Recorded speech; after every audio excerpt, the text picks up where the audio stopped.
Bagel. Bagel. I want a bagel. It's Monday. Nothing personal. Word of the day is bagel. What do you think of when I say that? I'm thinking H&H, bagels in New York City. 6 of one, half a dozen of the other. One of my favorite expressions. So how's that going? Well, it's 6 of one and half a dozen of the other. That's supposed to be the same thing, right?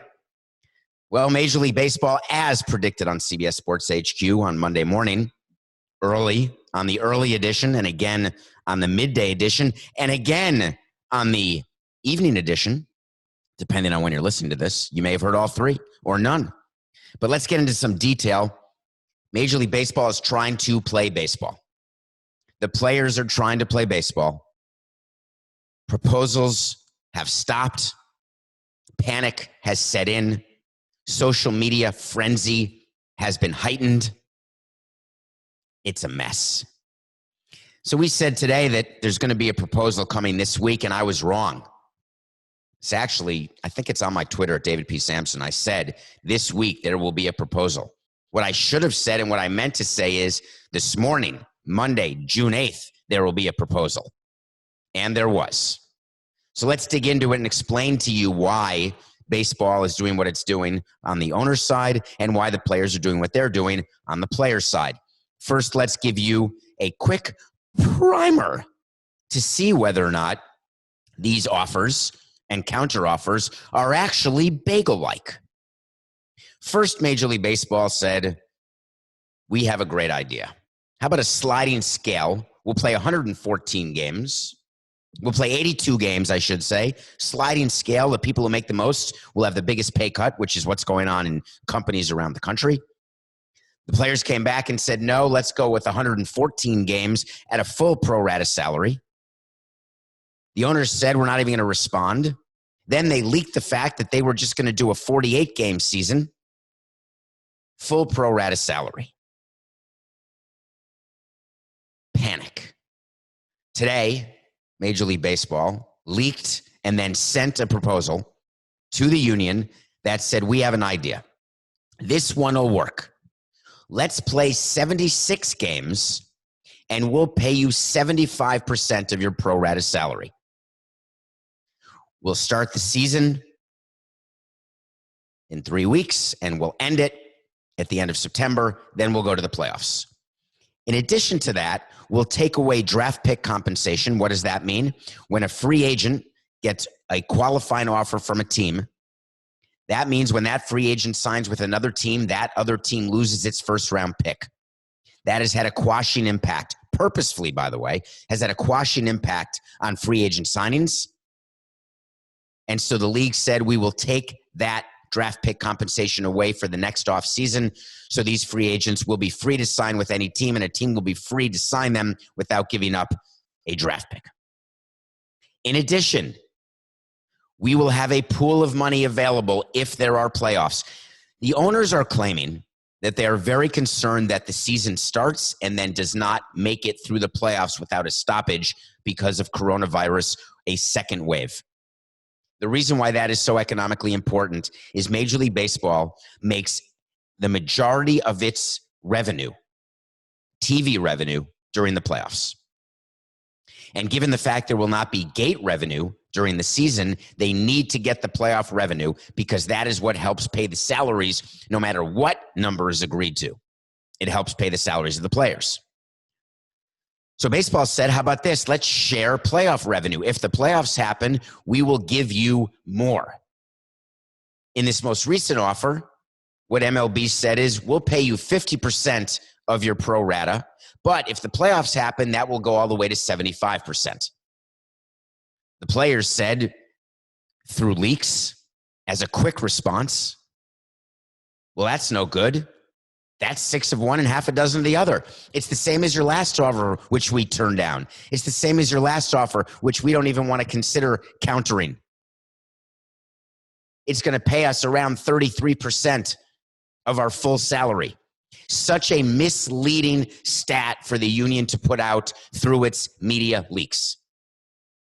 The players continue to forget the reality that when there are not 162 games, you are not having your pay cut. You are having your pay reduced. If you play 81 games out of 162, you are going to make half your salary because you get paid to play 162 games. When you only get paid half your salary for playing 81 games, that is not a pay cut, that's a pay reduction. And I'm not just saying 6 of one, half a dozen of the other. A pay reduction is not a pay cut. A pay cut is when the amount of money you make per game is decreased, is cut. MLB is saying we are going to cut it, but we'll try to get you back to par, but we need to make sure we have the playoffs. Why does MLB continue to insist that there could be a second wave that could endanger the playoffs? Well, they've got reason to. The reason they have reason to is that players may not necessarily have a vested interest in their own health and the health of others. And I don't mean this to sound controversial or anti-player. What I mean is takes discipline. It's hard not to go out at night. It's hard to quarantine. It's hard to be responsible on the road. It's hard not to see friends, family. It's hard not to go to bars.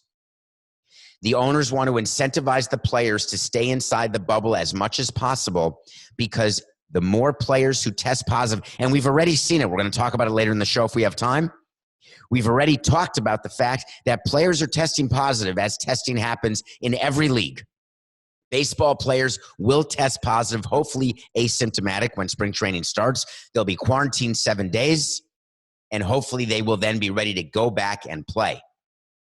But if players, and there will be testing every day, if they're testing positive, and let's say 8 members of the Yankees test positive, are the Yankees going to want to play in the playoffs? Will there be a playoffs with not just the B team, but we're talking about practically a minor league team? If every team has 8 or more players testing positive, the league would have to shut down. I'm making up the number 8, but just take a number. It'll have to be negotiated, but they won't know until it comes to playoff time whether or not playoffs can happen. And if the playoffs get canceled for any reason, that is a huge blow to revenue. So what the owners are saying is, take a vested interest. We are raising our offer to you in terms of total compensation, but only if the job gets finished. And the players are standing up right now and saying, no, we want the guarantee to go up whether there's playoffs or not. We want to get to where the March agreement was. Remember the March 26th agreement? Here's a quick primer for y'all. The March agreement said that there will be pro rata salaries, but if it is not economically feasible to play a full slate, the commissioner has the right to decide on the schedule and the number of games, which is why baseball is opening up its discussion about how many games to play, weighed against whether or not there will be what percentage of your pro rata salary. Let's do some math for those $10 million players out there who are beginning to tweet and get frustrated and leak things through the press. A $10 million player under MLB's current proposal delivered today, should there be a full season, meaning a 76-game season, all the way through playoffs and to crown a World Series champion, that $10 million player would make $3.5 million under this offer instead of the $4.7 million that the players would want for a pro rata pay in a 76-game season. The pay cut, that 25% pay cut, would bring a $10 million player down to 3.5, but not instead of 10. People are saying they're getting paid around 35% of their salary. It is so misleading and so frustrating to me because they're not being honest with you mathematically. The $10 million player was never going to make $10 million for the simple reason there are not going to be 162 games. Not going to happen. So you look at what is possible from a calendar standpoint, and whatever you get below that, that's your pay cut. Frame the issue properly, because players get incensed when they read things or they're told things and they may not dig deep enough to understand the reality of what their reduction or cut is. How can we end this? How can we stop people saying, yeah, it's a bagel. This whole back and forth is a bagel and I'm tired of it. This whole back and forth just means that baseball is going to lose its spot as a national pastime. This whole back and forth bagel situation just means that baseball will end up as a not major sport. I'm frustrated because these same people, are they going to say that about the NFL and the NBA when they have their labor issues? Ray COVID? Because they're going to. It's not even my wait to see, but I am waiting to see. So this ends with an agreement. We've said on nothing personal until we're blue in the face. I've said baseball will happen. August 1st is the most likely date. And the negotiations that are going on right now are completely normal. I want to reiterate it. It is very normal to repackage proposals that the other side thinks, hey, you haven't moved at all. But baseball would say, the other side in a negotiation, the owners would say, we have moved, we've repackaged. There will eventually be a proposal that is repackaged where both sides can save face, both sides can say they didn't get what they want, and both sides can say that they can live with what they're getting. That's how an agreement works. That's how a negotiation works. It's gonna be okay. Everybody stay calm and have a schmear.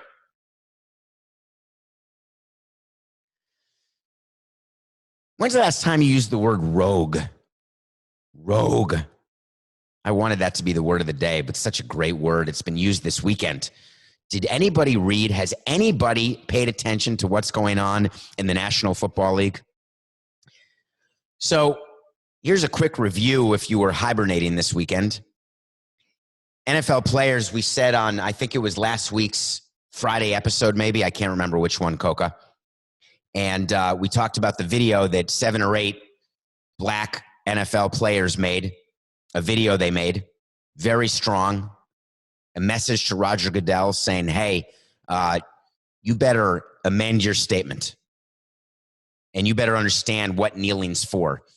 All of a sudden, 24 hours later, it took 24 hours, I lost my mind. But Roger Goodell responded. He responded with a video of his own made in his basement. He dressed down. And by the way, I have a quick funny side note. Do you know what people wear when they do things it matters? Roger Goodell chose purposefully not to wear a jacket. Just like in the draft, if you recall, he was not wearing a tie when he did the draft from his basement. Well, this video, he looked even more casual, wants to be one of the guys. And he did a whole video saying that we, the National Football League, apologize because we did not get it right and we're going to get better. How did this happen? How did this video happen? Well, here's the backstory. There was an employee, a National Football League employee, a social media employee so far down the ladder that Roger Goodell may know his name, may not, may have met him, may not. This employee called a player and said, I want to help you get your message out. You guys have a message to say. We can do it together. The player, I think it was Thomas, but I could be wrong, Coca. The player called a bunch of other players. Meanwhile, the social media employee started working on the video. It was Michael Thomas. All of a sudden, 2 days later, the video comes out. Is that the end of the story? No. Because this employee, because it's the internet, and we can find out who's effing with cats, found out who the employee was, how the video got made, and the employee gave an interview and said he went rogue. Rogue means an unprincipled, deceitful, and unreliable person, a scoundrel, a rascal. That's not what this employee was. He misused the word. There was nothing rogue about what he did. This employee actually went to his supervisor. His supervisor went to his supervisor, and now they were only 5 rungs below Roger Goodell at this point, and said, hey, I'm working on a video, and it's going to be powerful. Let's get ready. The supervisor's supervisor, in theory, went to his supervisor, who went to his supervisor, and I'm using his. It could be her. It could be they. It doesn't matter. Up the chain, it's called. The NFL knew very well there was a video coming out from the players.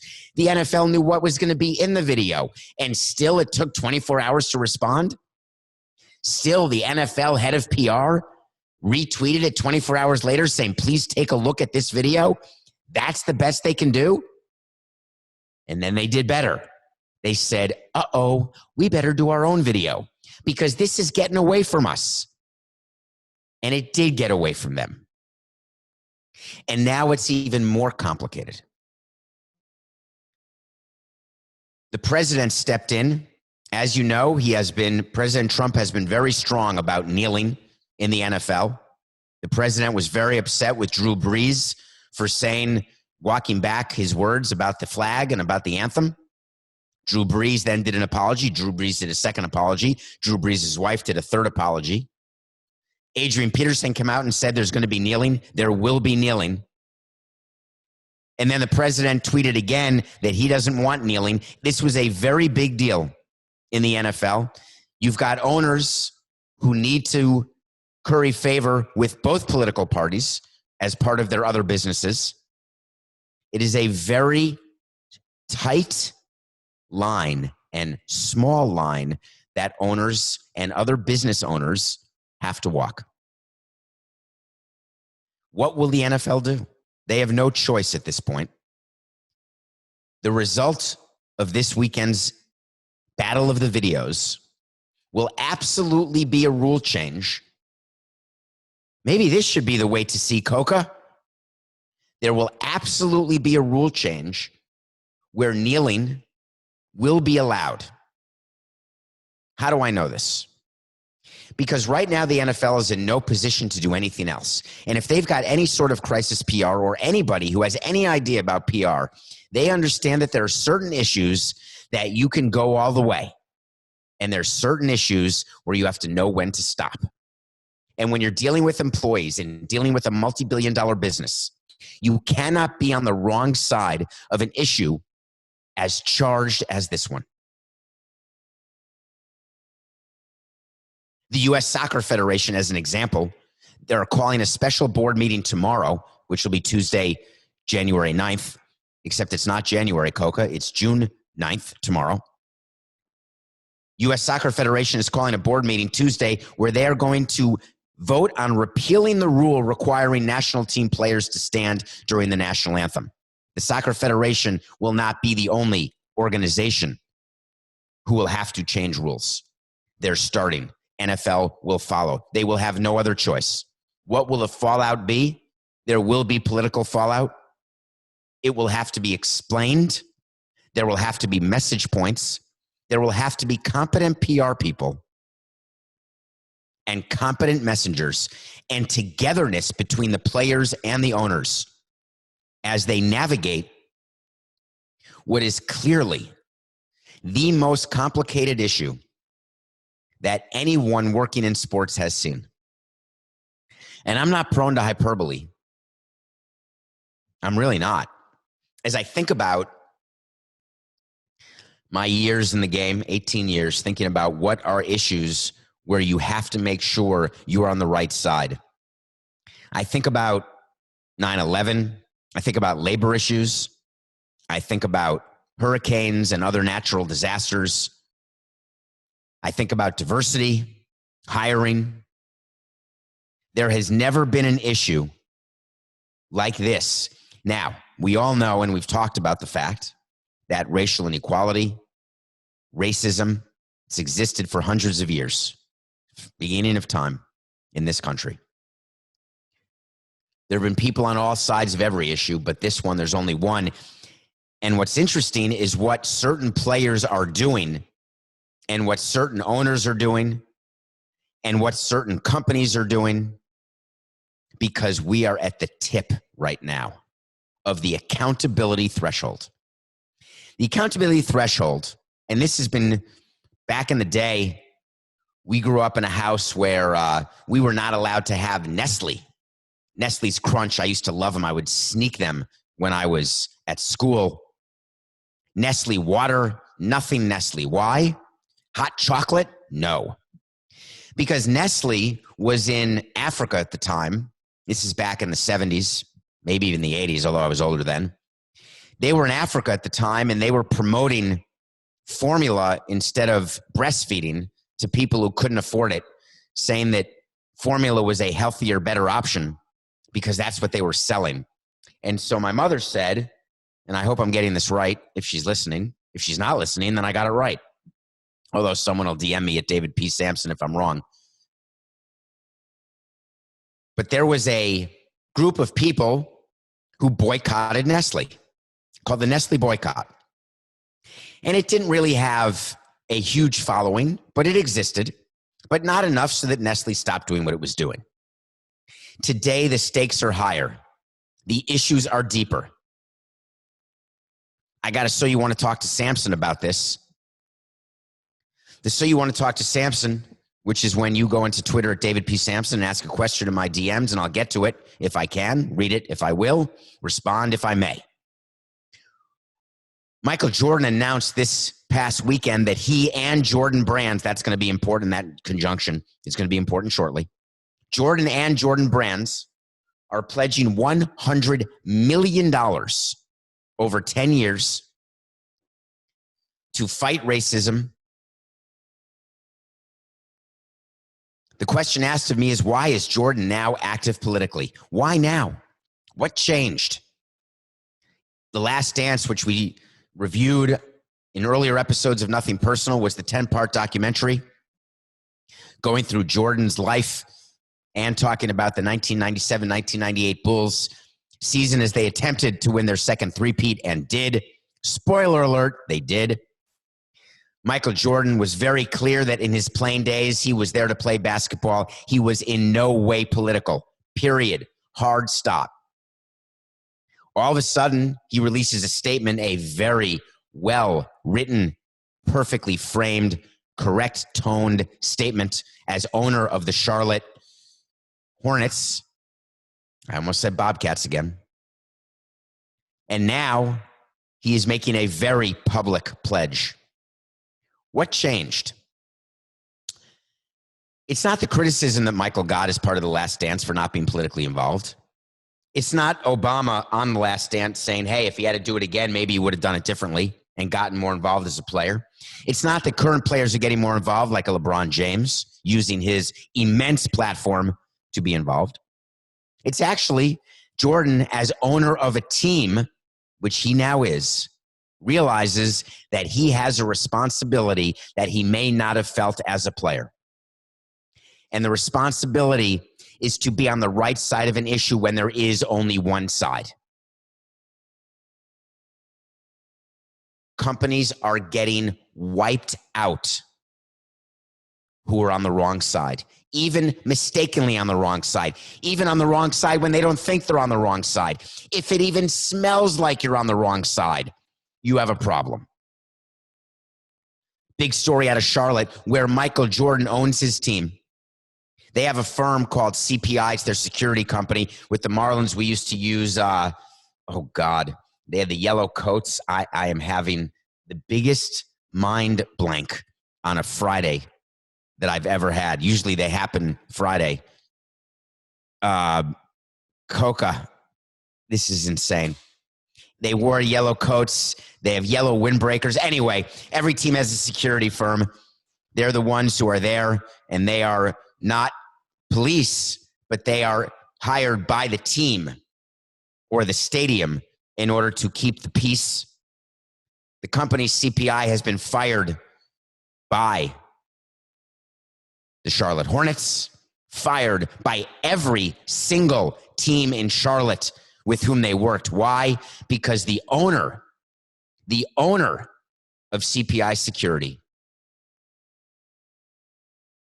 said in a tweet, a better use of time would be to focus on the black-on-black crime and senseless killing of our young men by other young men.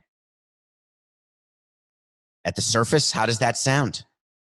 It got criticized immediately of our young men, people who didn't know what color Ken Gill was. It turns out he's white, not black. We don't know whether he's racist or not. He's since said, of course, absolutely not. But it didn't matter. His insensitive comment was enough There was enough of an avalanche, and once it starts, it doesn't stop right now with this issue. CPI is done. The company is done. It will not recover. It happened again today with CrossFit. CEO Greg Glassman was responding to a tweet that said racism and discrimination are critical public health issues that demand an urgent response. And he responded with the words Floyd-19. Reebok responded saying, we will no longer sponsor the CrossFit Games. We've agreed to sponsor this year and we won't walk away. But the last 4 years of our deal, we're done and we're never re-upping. Other sponsors have followed suit. CrossFit is a big business. Greg Glassman, the CEO, immediately apologized. What do you do when you're running a business and then it's gone? The answer is what Coca has taught me and what I try to do, but not as easy as you think. When you're going to fire off a tweet, press draft. Put it in the drafts. Revisit it in a half hour. The desire that we all have in the media, that you have in the business world, you want to be first. You want to get attention. You want to get likes. You want to get retweets. You want to get followers. You want to be controversial. You want to have an opinion. You don't want to be boring. There's some issues where either you go silent, which I promised you I'm not going to do, or you just know what's right and what's wrong. I've got my Coca. Greg Glassman of CrossFit better have a Coca. Ken Gill of CPI Security doesn't have a Coca. It's critical for players, owners, anybody with a platform. You must have a Coca. That's going to be my tagline, actually. Who's your Coca? Who's your Coca? It's just starting, folks. What's not just starting is the MLBeard challenge. Today is day 85. Friday was day 82. Saturday was 83. Sunday was 84. Monday's 85. We're going 100 days of giving away $1,000 a day to organizations. For the first 77, we did organizations who are helping those who suffered from COVID-19 and the economic fallout. The last 23, we adjusted and are going to organizations who are helping solve the problem of endemic racism. On Saturday, we gave $1,000 to the National Bail Fund Network. The National Bail Fund Network is made up of over 60 community bail and bond funds across the country. There are people who cannot make bail, and when you cannot make bail, you end up in prison, and you don't get out. And many of the people who are arrested, who have a small bail and just have no means to do it, there are organizations who get people out on bail. And these are not flight risks. These are simply people who cannot afford to post bail. On Saturday, $1,000 to the Ella Baker Center for Human Rights, named after Ella Baker, a brilliant black hero of the civil rights movement. Following in her footsteps, this organization organizes with black, brown, and low-income people to shift resources away from prisons and punishment and toward opportunities that make our communities safe, healthy, and strong. A very worthy organization. $1,000, day 84. Day 85, did you know, and there's an organization called Black Lives Matter. We're seeing a lot of people with the sign, the hashtag. There's an actual organization that was founded in 2013. It was founded in response to the acquittal of Trayvon Martin's murderer. Black Lives Matter Foundation is a global organization in the US, UK, and Canada whose mission is to eradicate white supremacy and build local power to intervene in violence inflicted on black communities by the state and by vigilantes. By combating and countering acts of violence, creating space for black imagination and innovation, and centering black joy, Black Lives Matter is winning immediate improvements in lives. I'm choosing these organizations purposefully and not politically. I'm choosing them because I don't need to practice to be on the right side of an issue. I am on the right side of the issue. I am hopeful that 2020, I heard something on the radio this weekend that bothered me. Did I mention this on Friday, Coca, the 208? I can't remember whether I did. I don't think I did. I have the hardest time remembering show to show. I heard on the radio, Coke, are you there? Hello? Can I say the 208 story? Do you know the 208 story? Is there any chance you're not in the facility right now? Nope. By the way, this is great. I get total silence because he leaves. He literally just leaves. How can we do a show with you not here after I'm promoting the fact that you're always here? I need my Coca. All right, I'm going to tell it again. Excuse me. So on the radio, I heard someone say, there's only 208 days left in 2020. Wouldn't it be great if this year passed quickly and we could just forget about it? Well, the good news is that I have a different view. There's 208 days left in 2020. Let's make it the year that actually changes the world. Let's make this the year that every history book looks back on as the single most important year in our country's history, surpassing our independence. This was the year that we finally got it right, where tolerance prevailed over hatred and misplaced prejudice. That's my hope. So these organizations have all been around and they're all helpful. If you can afford whatever you can, there are so many like it. I ask you to please help. $19, $190, it doesn't matter the amount. $1 a day. MLBeard Challenge, we're not shaving until there's baseball. You heard earlier in the show, there's going to be baseball. It's just a matter of when. I think I may shave the beard into a bagel. I may just put like holes in my beard to show, hey, one side is 6, one side's half a dozen. Coming up after the break, reviewing a very important documentary. Welcome back. I am still watching movies and TV once a day, all day, every day, 7 days a week, 365 days a year. I watched a movie that was nominated for an Academy Award, and I had not seen it before. It's called 13th. 13th is a documentary that deals with the 13th Amendment. I went back before watching. I wanted to read the 13th Amendment again, which I did. And I wanted to point out exactly what the 13th Amendment says.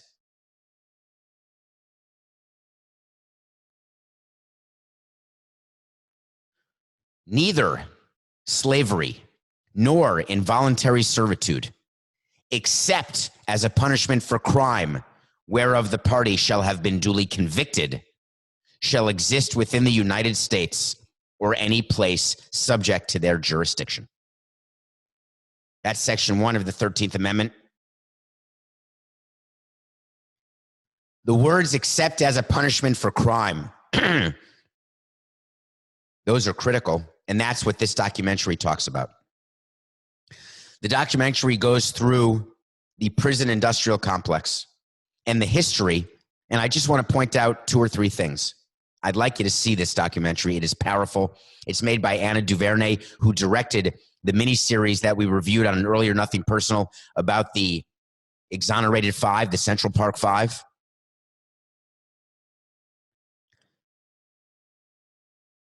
Slavery was abolished not with the day of this amendment, because it had to pass through the House and Congress, and it did eventually pass.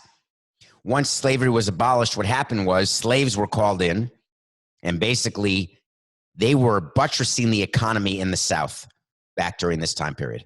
Once all of these men, women, and children were set free with the abolishing of slavery, the economy in the South cratered. And so what happened is that legislatures got together and passed a bunch of laws making certain acts crimes.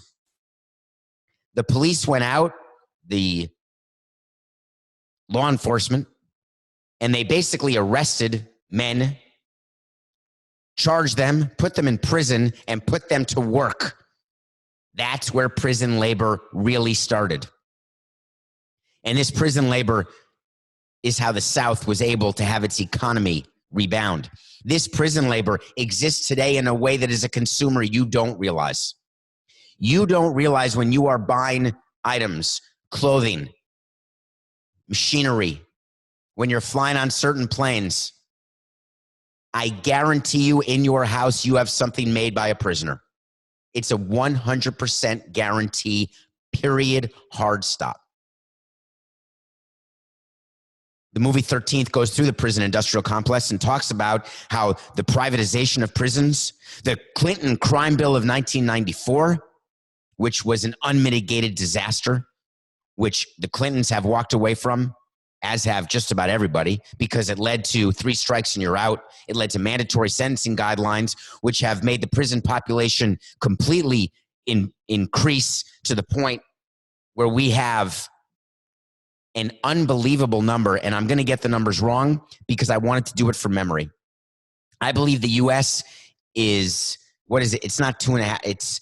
We are 10% of the world's population with 40% of the prison population, or 2.5% versus 10%, 25%, 2.5% versus 25, 10. Well, let's just say whatever the numbers are, we have an outsized population. There's no correlation. It's actually inverse. We have the fewer people per cap in the world and way more in prison. It's still going on today. If you have a chance, please watch 13th. It's 5% of the world's population with 25% of the prisoner population. I was close, Coca. You're back. Did you hear me ask you about the 208, by the way? He whispers, he talks, he was gone. Are you going to admit it right now? I'm stopping the show. Stop the show. Did you, yes or no, did you hear me ask you whether or not I told the 208 story? He said, he's whispering, he's saying, I was at a loss for words. Coca, why can't you just acknowledge the fact? Tell us where you were. Get on right now, get on the show and tell us where you were. All right, I got a correction to make. My correction is the following. I'm not telling our audience that you were eating a cupcake. I'm not telling them that, Matt. Matt. Yeah, it's Matt. Okay, correction. For those of you who listened to the mailbag bonus episode, it dropped this weekend. We're going to do another one in June. Here's what you do. Go to Apple. Have, please, a 5-star rating. Thank you. Review the show. When we get to 1,000 reviews, which will be a great moment, not sure why, because I was told it's a great moment, we're going to give away a piece of memorabilia. So even if you do review number 870, you can come back and still do review number 1,000. Have you ever done like a silent auction where you have to keep writing down a number underneath the person next to you and you're standing there waiting for the auction to close? Anyway, in this show, so you go write a question after a review, and I'll answer the question at the end of the month. In the show, I gave you my top 10 list of TV shows. And then I spent time on this. I really do. I have no idea what happened to me, but I'd like you to absolutely ignore that top 10 list. It was wrong in every way. My new top 10 list is as follows. And this is the final, though, as I watch more shows, they could obviously change, much like my top 100 movies. As you watch something new, it could break the top 10. My current top 10 list of TV shows. Number 10, a show introduced to me by Coca. It's brilliant. It's British. It's marvelous. It's called Lovesick. I've reviewed it. Number 9, Marvelous Mrs. Maisel. Reviewed it. Watch it. Number 8, The Man in the High Castle. Reviewed it. Watch it. It's great. Number 7, Newsroom. Written by Aaron Sorkin with Jeff Daniels. Only 2 or 3 seasons. Incredibly powerful. My 7th favorite show of all time is Newsroom. Number 6 is Breaking Bad. Number 5 is Seinfeld. A new entry to the top 5. How could I have forgotten this? I don't know what happened. And when I make my top 100 and top 10 lists, I've got tons of shows and I'm breaking it down and I'm eliminating some, I'm adding others. Schitt's Creek. Oi. It's number 4. I'm sorry. to Eugene Levy and Dan Levy, brilliant creators. Catherine O'Hara. It's unbelievable. Schitt's Creek is number 4. Number 3 is The West Wing. The brilliance of The West Wing never ceases to amaze me. My top 2 stay the same because those are my top 2, no matter what, and for all time. Number 2, Survivor. Number 1, MASH. That's the update. That's the correction. I apologize. Wait to see is when we figure out what's going to happen, what's not going to happen. We're accountable. We go back and we say when things change, when we got it right. I think there's a wait to see about baseball in June. I think I'm going to get that right, but I'm not ready to call it yet because it's not going to happen by June. I had NFL training camp not starting on time in July. I think I'm going to get that wrong, but I haven't yet, so we're going to leave it be. But once it is definitive that I'm right or wrong, that is when I revisit a wait to see. There's a story that came out last week about Alabama, and I'm talking about the University of Alabama, the college where Nick Saban coaches. They brought players back for volunteer workouts, and 5 players were tested positive. They were all tested. 5 players tested positive. Universities are seeing a lot of positive tests. And what they're doing is when the players test positive, they're then quarantining them for 14 days. Arkansas State came back, 7 people tested positive. Auburn came back, 3 people tested positive. An Oklahoma State player participated in a protest, came back to school, and then tested positive. He actually went public saying, we got to be careful here. So the Alabama players were tested on a Tuesday. They worked out on a Wednesday and got the positive test results back Thursday. I just want to say it again so that everyone is very clear in the timeline. And I believe this is wrong. I think it was misreported because it can't be that Alabama was this stupid. It can't be. But reportedly, they tested players on one day, let them work out the next day while the results were pending, and then quarantined them the day after when they tested positive. Is that possible? Wait to see. There will be a rule put in place, and we'll put a timeline on it. In the next 2 weeks, there will be a rule put in place that no workouts will happen in any facility until not just a player gets a test, but until the results are received. This isn't even a fair wait to see. It's too easy. A rule in every league will be, before any workout takes place, you have to be tested, and then we have to get the results. Why is this a rule that is necessary? Because the critical part, and we're going full circle on this episode, the critical part that we talked about in baseball, where players are going to be tested every day, every other day, there will be a plan in place to quickly separate, isolate those players, do contact tracing, and test the players who are in contact with anybody who tested positive. Why is that critical? Because once the season starts, it's got to finish. College football, pro football, the NBA and its playoffs in Orlando, the NHL and their playoffs in the 2 cities where they're holding the conference playoffs, MLB in 30 cities. You've got to get to the postseason. That is where your bread is buttered.